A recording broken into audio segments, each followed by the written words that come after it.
history is written by the winners.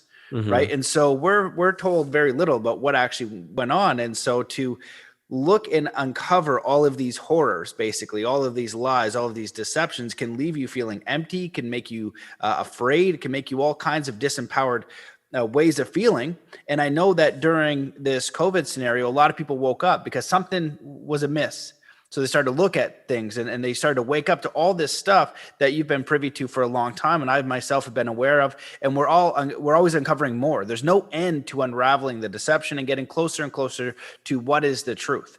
And so I'd love to hear your 2 cents on how do you frame everything to keep it positive when you learn about what the financial institutions doing, or you learn about Monsanto and the food, or you learn about the banking system and how that's architected, or the history of education and what's really going on there. And you just, it's like a nightmare alley all over the place. And so how is it that you're able to say, okay, look, that exists, but we're going to turn this around and make it an empowering thing? Because I feel like it's important to know, let's say the devils that are out there, the adversaries, the people that mean you harm, because they do exist, but to be powerful enough and empowered enough to have it not affect or ruin your life, but some way support you in your own journey.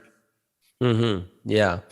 Well, I always centered around the center of gravity of all my narratives have to do with, first, let's look within and see how we come to think we know things.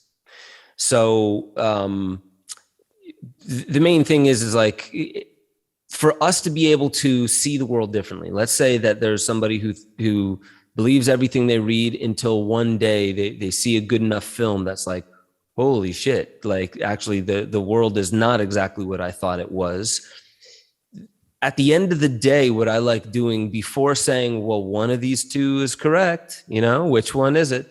Before that, it's let's start looking at how we happen upon our belief that an external reality is actually true.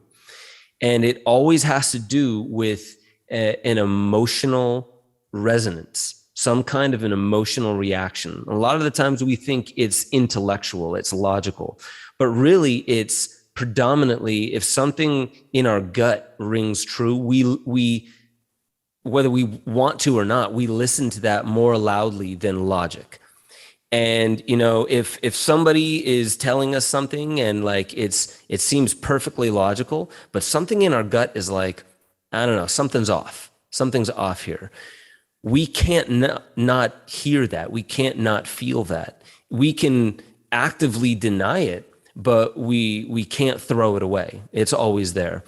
So what I do to keep people really taking a look at like what I believe is the conspirator is conspiring for us is first and foremost that whether we're in, I think it was Einstein that said, you have to ask the question, are you in a safe universe? You have to ask that question, are you in a safe universe?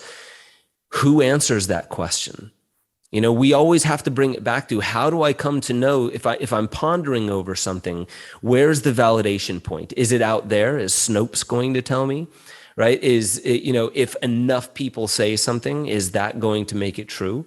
Because, whether it's about what the cosmos is, what the earth is, we've gone through iterations of different beliefs, and usually science is the history of most people being wrong about most things most of the time. Like if you take a look at it on a big enough time scale, all the science of today will be overturned at some point in the future. And so to me, I take a look at this as, it's not to say that the past was wrong. These are stepping stones of the evolution of the human psyche, the human consciousness. And so what I'm coming to realize is that we're having a psychological event as a species right now, especially since 2020. And we love to point fingers. We love to find something external to say, like, it can't be happening within me. I have no control over this. I feel more comfortable feeling that there is something external that I can place all the blame on. And what I've come to realize, whether it's through plant medicine experiences or just deep introspection through meditation, is that I only know something to be resonant and true if it emerges from within. And so what I've come to realize is that we are predominantly stuck on trying to find the one singular concrete reality and call it truth. And usually it's this thing like, if other people can agree upon it, then I feel more satisfied knowing that that's probably true. And I think that the real wizards and magicians and the real elite, the ones that you'll never even hear their names. It's not the Elon Musks and the Bezos and the Gates. The real magicians and the wizards are the ones who are actually actively creating reality by spinning narrative. And yes, the media has a huge hand in this. And yes, Hollywood has a huge hand in this. But really what it is, I actually believe this happens through ceremony. And it happens, we would see it as like, oh, look at what's happening in Ukraine, or take a look at my first film, Esoteric Agenda. I go through a lot of the most recent wars and what dates they fall in, not just in the Mayan calendar, but also in our calendar, according to ancient pagan rituals, when they start to when they end. It's very precise. And I believe that what this is it's a harvesting of the human psyche, certain aspects of the human psyche. These are events that are here to evoke emotions from us. So those emotions can, surgery can be done on them remotely from these wizards and magicians. And I know this is getting into this very kind of like airy-fairy space for people.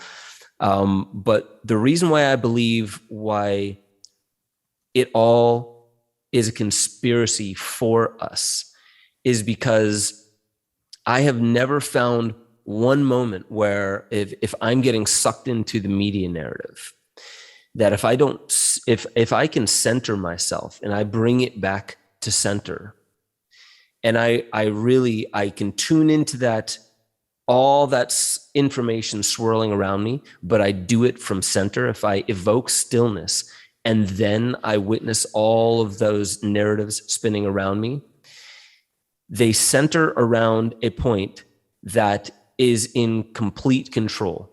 For me, it is in complete control. And so I know this is a personalized way of saying that this all conspires for us. But what I find is that when I work with clients, everybody that I work with, if I get them to introduce their own stories, like literally create their own stories and start to bend their own narratives, they start to realize that the emotional neurology that they have in their gut brain starts to rewire itself. And you can invent the way that your hormonal makeup actually triggers thoughts in your body. Now, the last thing I'll say to this is that doesn't instantaneously, there's a time lag. It doesn't instantaneously change the Bezos and the Gates and those outside of us instantaneously. But what it does, especially for those who are consistently working with this practice of augmenting your own narrative and what this all means, creating a different mythos that binds our culture, what seems to happen with people is they instantly experience synchronicities where they start finding their community, their real tribe, their real community.